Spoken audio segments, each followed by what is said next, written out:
大家好，今天是2020年9月24号。我们今天的节目呢，是我们一大早就看到香港警方又抓捕了黄之锋，因为黄之锋呢多次被抓捕了，所以说呢，黄之锋也是多次被保释。那么这次抓捕黄之锋呢，说他是违反了去年的这个反蒙面法，也就是这个蒙面法的这个名义来拘捕了黄之锋，没有呢动用国安法，因为我们过去一直认为他们会用国安法去打击黄之锋的。现在呢，仅仅是动用了这个反蒙面法。那么究竟想用反蒙面法对黄之锋要进行什么样的处理呢？我们还拭目以待。目前来讲呢，香港呢仍然呢能维护到过去的法治，也就是虽然抓捕了以后马上就可以保释。因此呢，黄之锋呢他已经有过多次这样的经历，我相信他有一定的心理素质，也就是抓了放，放了抓。那么香港警方究竟最后用什么样方法来处理这件事呢？我们呢还要拭目以待。那么为什么现在会出现这样的事呢？实际上，香港警方从来就没有放弃过对各个民主人士的迫害。那么香港的这个迫害来自于哪里呢？毫无疑问来自于中共嘛，因为中共现在是多方位出击，在国际上出击，在国内出击，在国内打击异议人士。那我们大家都看到，最近污名人许章任教授抓捕了人家许章任教授，后来又抓捕了人家耿肖南，现在又把人家任大炮一口气就判了18年，这是在国内打击异议人士的他们的步骤，也就是压掉所有民间的反对声音。那么在香港呢，对香港那些策划反送中运动的那些重要的民运人物、民运人士，包括黎智英、周挺、黄之锋这一类，毫无疑问来讲，他们是要给予多方位的打击的，这是香港中共的出手。那么最近国际上转移的焦点呢，台湾的这个关注度呢在不断的上升，因为美国现在已经决心要跟中共脱离嘛。要跟中共脱离，就不简简单单是一个经贸脱离，也就是首先是经济上脱钩，最重要是形成冷战的态势。而形成冷战的态势，毫无疑问来讲，美国是要打好台湾这张牌的。包括台湾现在都不断的传达出，也就是说，蔡英文政府就是目前的中华民国，完全有可能恢复跟美国的邦交。现在呢，正积极努力呢，达到美国能够承认，然后美国跟中华民国恢复邦交以后，那么这样后面的问题就一切顺理成章了。对于台美建交这个问题呢，目前呢争论很多，有的人说是用台湾共和国跟美国建交，有的人说是中华民国跟美国恢复邦交。恢复邦交毫无疑问来讲，只能是中华民国，因为中华民国曾经是联合国5常理事国的创任国。如果恢复了邦交，那么中华民国理所当然回到5常。但是台湾现在县政府，尤其是民进党领导的政府，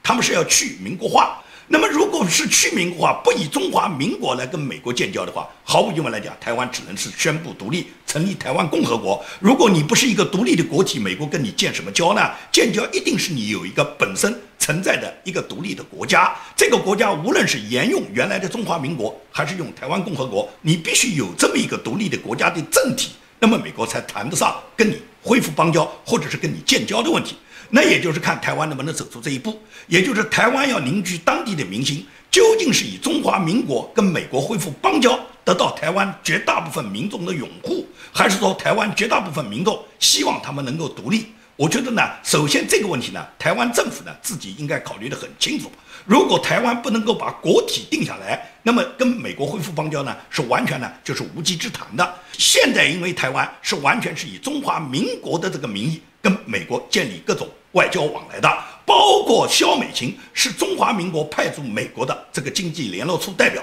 他自己已经把自己的这个社交媒体上面更名为美国大使了。那么蔡英文同样也是中华民国的总统，目前来讲的话，就是说在台湾没有改变政体的情况下，我个人分析，美国和中华民国恢复邦交的可能性最大，而且顺理成章的赢回中华民国进入联合国5常。那么这样把中国踢出5常是必须的。如果中国它能够忍受，就是2个中国2个政府，中华民国归中华民国，中华人民共和国归中华人民共和国，那么也就是说，中国就作为联合国代表大会里面一个普通席位，你就在那混的。而且呢，你就眼看到美国跟民国建立了邦交，恢复了邦交以后，然后中华民国代表中国政府在世界上跟任何一个国家以中华民国的身份跟大家打交道，你中国就忍着这口气。如果你忍不下，那就打。打的结果，我多次在节目里面说过，只要打，共产党就灭亡。因为现在对共产党的认识，在美国来讲，朝野已经形成共识。美国无论是他联邦的参议员，还是众议员，还是美国现任的政府，也就是整个白宫的幕僚团队，已经对中共已经认识得很透彻。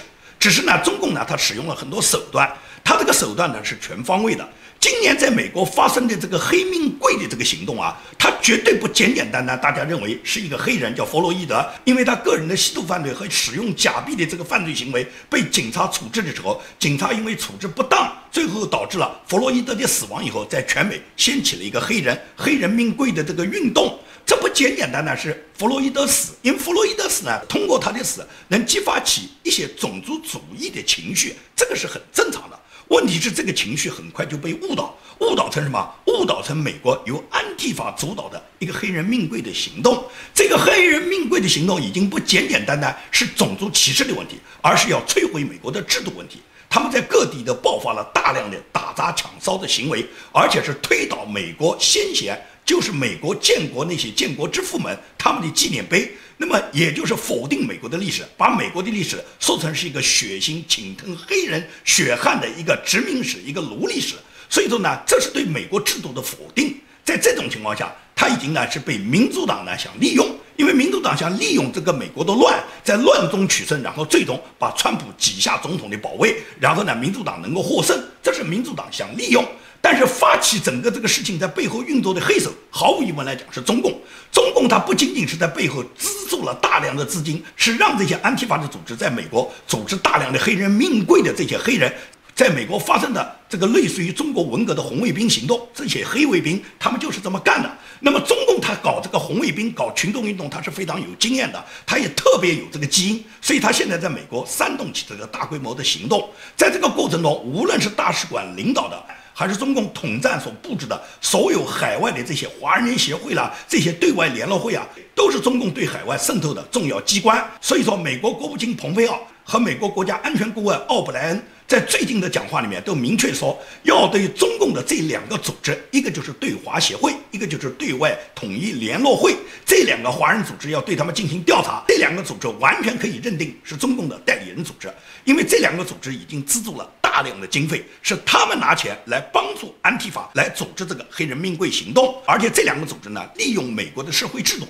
他们大量的拉拢美国的地方官员，也就是美国各个州的州长啊、州政府的官员以及州议会的议员。因为中共很清楚，美国的社会制度和中国是不同的，中国是大一统，中国是专制制度，中国是中央集权，而美国不是的。美国联邦政府仅仅是在国防外交能代表美国，而各地各州的管理都是属地管理，每个州都有自己的法律，每个州都可以对抗联邦政府，每个州都可以不执行联邦政府的命令。这个之所以在美国能发生那么多大规模的骚乱，就是因为这些民主党所领导的这些州，这些州政府的官员、州长啊、州议会的议员啊和州政府的这些行政官员，他们暗中支持安提法，暗中支持黑人命贵，所以在他们的暗中支持和保护下，就导致了当地的无政府主义。所以我们看到波特兰啦、西雅图啦、芝加哥啦，美国的很多城市都爆发了大规模的这个黑人的打砸抢烧行动，这都跟当地政府的不作为和当地政府的暗中保护有绝对的关系。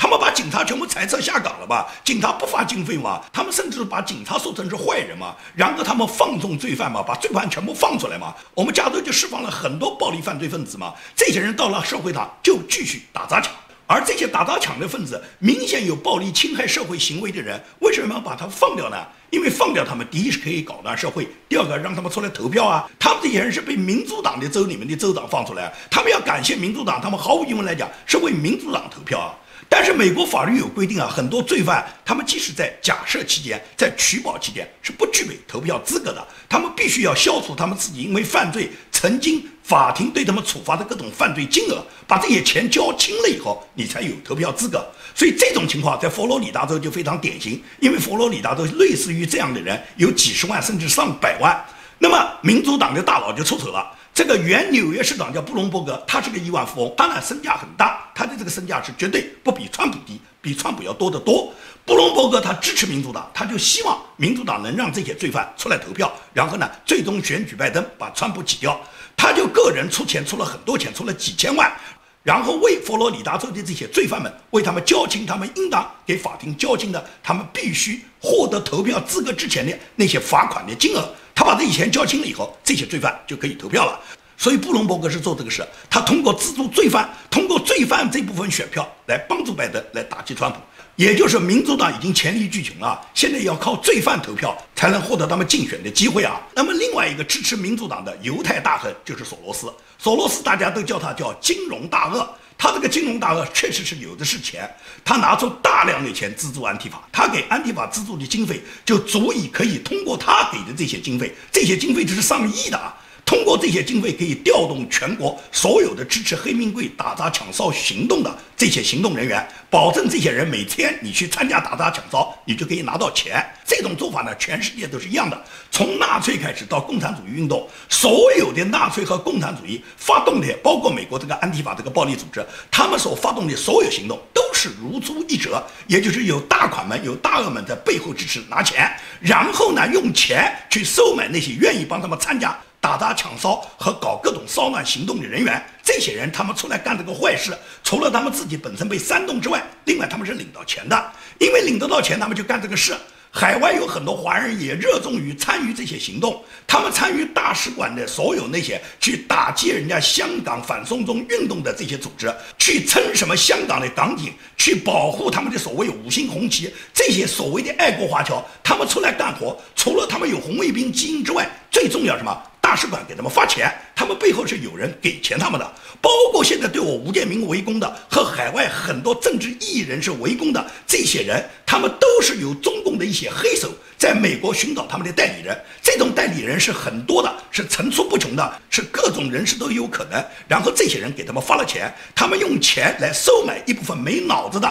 或者有一部分本身就很坏很邪恶的人来参与这些殴打和围攻以及辱骂的行动。对这些行动呢，在美国呢都在发生，但是呢，蓬佩奥心里面很清楚。蓬佩奥就在威斯康星州讲话里面，他在议会上发表他的演讲的时候，他就说得很清楚，他说所有各州的这些州长们、议员们，你们都要很清楚，中共现在试图就是放弃联邦政府，然后呢挖美国各个州，跟美国50个州每一个州里面的州议员、州长和州里面的那些行政官员们打好交道，然后呢去疏通和拉拢腐蚀你们。你要知道，当有人邀请你到中国去旅游的时候，你一定要弄明白这个费用谁付。如果这个费用不是你自己付，不是你自己个人旅游的话，是有人帮你付钱的话，那么那个人来自中国共产党背后的黑手是完全有可能的。你不要认为这是一个普通中国人，哪一个中国朋友，或者是跟你有什么业务关系的一个企业家邀请你，这些资金都是中共的统战资金，他们在背后运作。中共他不会用共产党、用国家政府的名义来邀请你这个议员到美国访问，他会安排他们的代理人在美国的各种华人协会、各种对外联络会，以及他们那些什么友好协会，这些人他们实际上都是拿着中共的资金，以商人的名义、以企业家的名义来诱惑你。一旦你去了中国去旅游，那么你要么是接受了中共的金钱了，要么你就是被美色拖下水了，因为中共早就把你的视频拍好了，要么你身体不好给你换了器官了，反正你只要去一次中国，你基本上中共就锁定你这个人了，以后你就只能为中共说话，因为中共拿住了你所有的把柄。Look, the federal government can't police every bit of this predatory and coercive behavior. We need your help. And the beauty of our federal system is that we don't have to. You all can take up this mantle. Protecting American interests requires vigilance. Vigilance that starts with you and all state legislators, regardless of party. Know that when you're approached by a Chinese diplomat, it is likely not in the spirit of cooperation or friendship. Know that if you're offered a trip to China when the pandemic travel restrictions are lifted, that you should ask who's paying for the trip, and if that person is linked, directly or indirectly, to the Chinese Communist Party.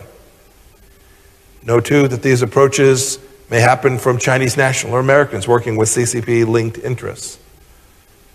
When you're in your districts, make sure other local officials know of these risks as well. 这是蓬佩奥对所有美国各个州的议会议员们和州长们对他们的一个严重的提醒和警告。也就是说，美国政府已经完全掌握，现在有大量的这些各个州的议员和各个州的官员，现在被中共已经在腐蚀拉拢。这也就是说，美国政府已经很清楚，现在对美国来讲，美国形势很严峻，因为美国自身得病，这一点大家是不能否认的。也就是美国的社会制度啊，可以讲，经过200多年来一直运行很完好的社会制度，现在遭到了极大的破坏。在克林顿之前，那时候虽然美国有2党之争，无非就是什么共和党和民主党各自的态度不一样，哪一个党执政都有不同的惠民政策。无非作为一个美国纳税人，你是多交一点税还是少交一点税，你是多尽点义务还是少尽点义务。但是整个社会是祥和的，每一个人都有自己良好的工作，都有良好的社会福利，每一个人对美国的社会制度都抱有非常有信心的态度，这是过去。但是自从奥巴马接任以后，民主党就开始毁坏了美国所有的民主建国的规则。奥巴马是一个专门破坏制度、破坏规则的人，所以说民主党现在已经演化成什么？他们不遵守任何规则，任何规则他们都想办法破坏。连川普总统依照宪法去提名大法官的这种法定权利，他们都要想办法去弹劾川普，他们都可以不接受，也就是根本无所谓宪法，根本无所谓法律吧，已经在美国可以藐视法律。这个打砸抢烧的行动，哪一个不是藐视法律啊？有多少人在今年的这个黑名贵行动中丧失了自己的生命，丢失了自己的家园，损失了自己的财产？太多了，我们看到放火烧掉的企业太多了。那么这些人都得到了追究吗？还有很多美国先贤的那些铜像、那些纪念碑，通通被推倒。那些打人和参加打砸抢的凶手，现在得到追究了吗？所以说，这就是民主党放弃美国的规则，放弃美国的制度，放弃美国的法治。在这种情况下，也就是一部分这些头脑发热以及领着钱的这些打砸抢烧的这些打手们，他们在执行的破坏美国制度的任务，而背后的黑手就是中国共产党。中共要搞乱美国，而民主党是借着中共要搞乱美国这股风，民主党要迎合中共，能够搞乱美国这股风，因为只有把美国搞乱了，浑水才可以摸鱼，民主党才可以在乱中取胜。这是民主党在今年既定的一个战略。到了目前来讲，可以讲民主党基本上是黔驴技穷了。我们举一个简单的例子嘛，拜登刚刚爆发出他们家里面一个惊天的丑闻，也就是拜登的儿子亨特·拜登，他本人接受了来自俄罗斯几百万美元的这个贿赂，然后他把这个钱投入在一个性产业上面。也就是这种性丑闻，如果发生在川普总统的儿女身上，发生在伊万卡身上，发生在库什纳身上，发生在川普的儿子埃里克身上，那肯定美国全国的报纸都给你报完了。但是拜登的儿子的这种性丑闻，美国可以讲所有的媒体都选择沉默，大家都不提，这就看出什么？是美国的价值观的扭曲。美国的所有的媒体，他们已经完全站对站错了立场。这个媒体再也不以公正报道为自己的基本原则，这些媒体再也不以事实为基础，这些媒体只以黑掉共和党，然后保护民主党的丑闻，破坏美国制度作为他们媒体报道的基础。所以说，媒体已经完全堕落，而媒体堕落的前提是因为制度受到伤害。美国的制度受到伤害以后，才导致今天受到了如此惨重的损失。因此来讲，纠正美国的制度，把美国拨乱反正，回到美国国父们建国，用基督文化来引领美国，用基督文化来保证美国的这个传统价值观的这条制度路线，是马上就要回归回来。因此，川普总统提名这个大法官是非常重要的，因为只有在大法官已经确立9个大法官都能够维护美国传统的价值观的情况下，谁当总统，美国都偏不了。为什么这么说？曾经呢，网上就这么有过一个笑话，叫做有一个德国人，他跟美国人就说：“哎，你们美国很幸运啊，你们选了那么多总统都没有选出一个希特勒的啊。”那美国人就回答他说：“如果希特勒在美国，也一定是一个好总统。这是因为美国的制度是美国良好的制度运行，是美国的制度保证了任何人在总统的这个位置上都受到人民的监督，都不可能产生像希特勒那样的纳粹总统。”更不可能产生像习近平这种无法无天的中国的这种专制暴政。所以说，这是美国的制度保障。美国的制度可以讲，从它建国到现在200多年来，一直运行的是比较良好的。虽然呢，民主党也好，共和党也好，各党都有各党的执政的条例，各党都有各党它执政的各种色彩。那么民主党也不排除，民主党有很多它对美国都是有惠民的政策的。过去呢都执行得很好，在奥巴马之前都很好，到了奥巴马之后就完全改变了。没想到奥巴马这个美国人民根本没有种族歧视的选举了这个黑人当了总统以后，奥巴马反而可以利用美国人民对他的信任获得的这个权利以后，去破坏美国的价值观。去破坏美国的制度。奥巴马执政的8年对美国的制度损害的是最大，也就是民主党现在已经不是什么党派之争，也就是民主党很多政策我们过去以为他们仅仅是党派之争，现在是民主党的有一批领袖为了他们自己个人的利益不惜就是毁坏美国的制度。所以这也就是中共他这么多年来跟美国勾兑，在奥巴马这个8年里面是中美之间陷落的是最厉害的。因此来讲，由于美国陷落的最厉害，所以说中共就大举入侵了。这一次蓬佩奥在威斯康星州议会上面的演讲，实际上蓬佩奥就等于宣告了从上到下在美国要清除中共在美国的各种毒瘤嘛。光蓬佩奥点名的中共的领事馆，纽约、旧金山和芝加哥这3个总领事馆，蓬佩奥是首次披露了美国政府正在调查这3个总领事馆里面的很多外交官。按照蓬佩奥讲，就是有大量的外交官将会被以间谍的罪名，要么是驱逐，要么呢这些人要接受美国的审判。如果你是有外交豁免身份的人，毫无疑问来讲是驱逐。还有一些是领事馆里面的公证人员，是雇员，他并不具备外交官身份的人，但是他同样都在从事的帮助共产党做统战、做渗透活动的人。这些人没有领事豁免的话，那么他们触犯了美国的法律，这些人就会被美国送上法庭。同时，蓬佩奥他们已经完全了解了中共统战部门在美国推行的这个中国的这个华人协会和统促会这几个打的华人联合会的这个团体，实际上是中共统战部控制的官派的机构。这些机构和大使馆共同配合，在美国进行各种渗透和间谍活动。那么这种活动已经持续了很多年。目前来讲，蓬佩奥就是要求美国地方各州的官员一定要自己提高警惕，绝对不要被中共腐蚀拉拢，因为美国政府对这些官员的审查正在展开。任何官员配合中共的行为都不会被美国政府再容忍，美国联邦调查局和美国中情局的调查执法力度会大力的加强。因为作为蓬佩奥，他在担任美国国务卿之前是美国中情局局长，他非常了解美国的情报系统，掌握了哪些美国的官员和中共勾兑的状况。所以说，他提出要求美国各州的那些官员、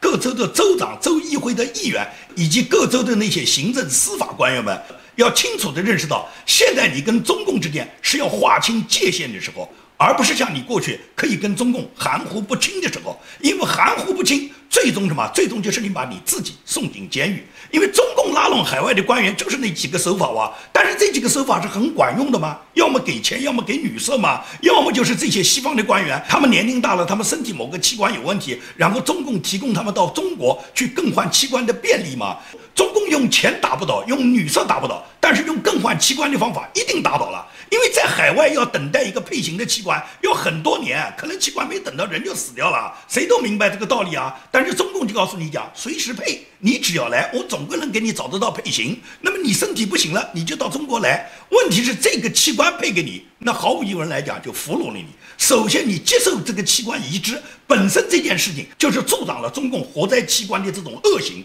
那么在恶行面前，你选择沉默，甚至选择配合，而且你变成了享受这种活摘器官的受益者，毫无疑问来讲，这些美国官员100%是被拉下水了嘛。因此中共这么多年通过这些方法给钱给女色换器官，通过这几种方法，基本上海外官员很少有搞不定的。那么除了像蓬佩奥这种根本搞不定，能把他骂成人类公敌了。但是蓬佩奥不是因为你骂就有用的，蓬佩奥会坚持做好他的事。蓬佩奥和国安顾问奥布莱恩最近他们都分别发表了谈话，就说目前美国政府正在考虑中共要给他一个准确的定义，这个定义就是究竟要对中国共产党把它定义为种族灭绝罪，还是定为反人类罪。也就是说，现在美国要准确定义中国共产党，无论是给他定种族灭绝罪，因为在新疆他们认为就是实施了种族灭绝，所以说完全可以给共产党定上种族灭绝罪，或者是给共产党直接定上反人类罪，因为中国共产党在中国大陆、在新疆、西藏、在香港，